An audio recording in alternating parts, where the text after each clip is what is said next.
С приближением месяца Мухаррам хотелось бы отметить и коротко разъяснить о том, что именно мусульмане.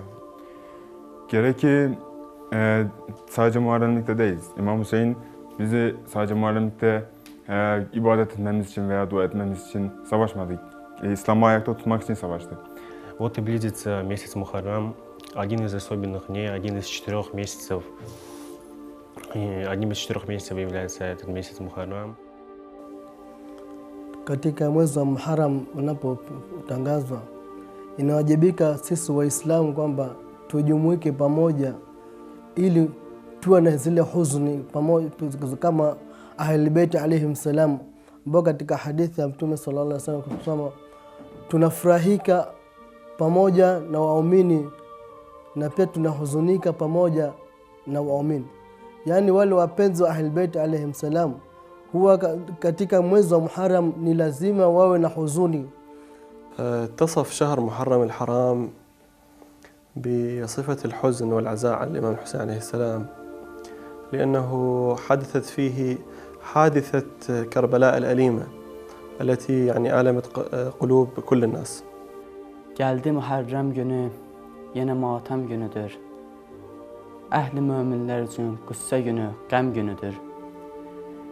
Mah-ı Muharrem ki qarşıda gəlir, biz müsəlmanlar boynumuzadır ki, İmam Hüseyin aleyhissalam üçün əzadarlıq saxlayaq. Mah-ı Muharrem yəni məzlumla zalimin mübarizəsi. İmam Hüseyin bu ayda bizlərə bir məktəb qoydu, getdi.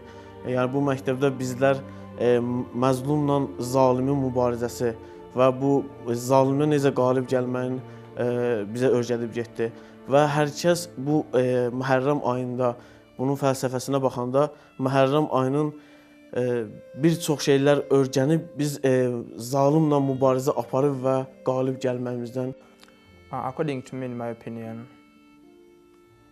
since month of Ramadan is all about mourning the martyrdom of Imam Hussein alayhi salam and all his 72 companions.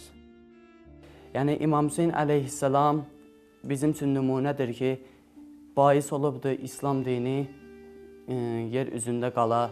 Yəni tənha İmam Hüseyin aleyhissalam öz canını fəda eləyərək, öz ailəsini orada fəda eləyərək bais oldu ki, İslam dini yer üzündə qala. Собираются в одном месте, оплакивают имама Хусейна, мир ему. شهر محرم ليس الشهر الوحيد الذي يذكرنا بالحسين.